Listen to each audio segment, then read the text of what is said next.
Chinese state media and others are spreading misinformation about the Hong Kong demonstrations. According to BuzzFeed, coverage of the protests has downplayed the size of the demonstrations and claimed that these were protests against America, not a Chinese policy.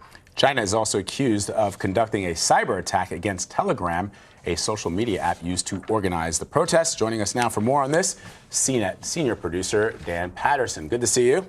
Good to see you. So explain how is Hong Kong, what is happening here exactly that makes it so vital for Beijing to try and influence the way people think about it? Yeah, so Hong Kong is technically a special administrative region. It will technically be folded into China in 2047, but culturally, economically, historically, and politically, Hong Kong is very different than mainland China. And there are issues here that kind of cut against Hong Kong's feeling of sovereignty. Amongst those are issues of the extradition treaties that are being posed as something that would allow China to have even more influence into Hong Kong than they already do. And as a result, we have seen massive protests. Now, that is important in terms of technology because China's use of artificial intelligence and facial recognition has plucked out many of those protesters, and they have launched these misinformation campaigns that have downplayed the size of the protests and the actual fundamental issues of the protest. So let's talk about these misinformation campaigns, because they're getting they've always been quite clever, but some of the misinformation is so subtle that it's easy to see how people could fall for it. Yeah, clever is the best way to think about this. So we've talked in the past about influence operations and how countries might want to influence each other. In this case, China is using misinformation against its own people to distort the realities on the ground. There have been instances of protesters being culturally labeled as various forms of insensitive.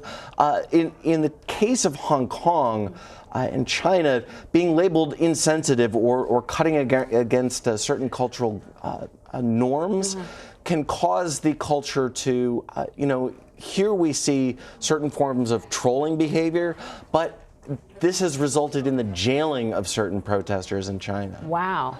So you mentioned the hacking of Telegram. What's Telegram? Telegram is an instant messaging application much like WhatsApp or Facebook Messenger. It is used for one-to-one or one-to-small group type of communication. In this case, Telegram was used to organize protests.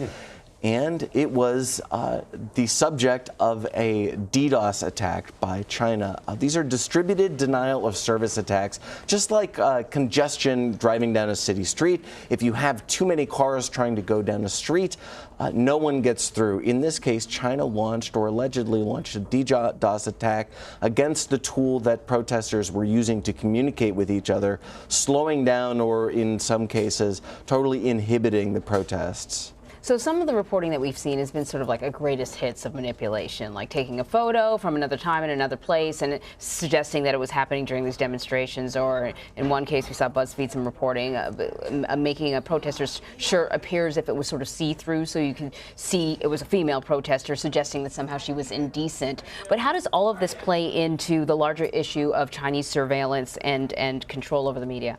Well, we see these issues such as the Chinese social credit system, right, which are far more like interoperating large corporations that report their data back to the government, although it's less like, hey, here's our report about you, Anne-Marie, and more like big data reporting behavioral activities. So what this kind of portends is a future where the citizens will tamper down their own behavior before law enforcement gets to them. It's really interesting. I mean, at first when I saw some of these images, I thought, well, who are you trying to sell this to? Because, outside of Hong Kong, we know what's happening. We see the news coverage. We've got our correspondents there. But now that I understand, it's an attempt to misinform the actual people living in Hong Kong in the hopes that they will have a different sense of what how successful they are, or maybe wouldn't want to associate with them. Confusion is the goal here, right. And so we see different forms of misinformation threaded throughout the culture.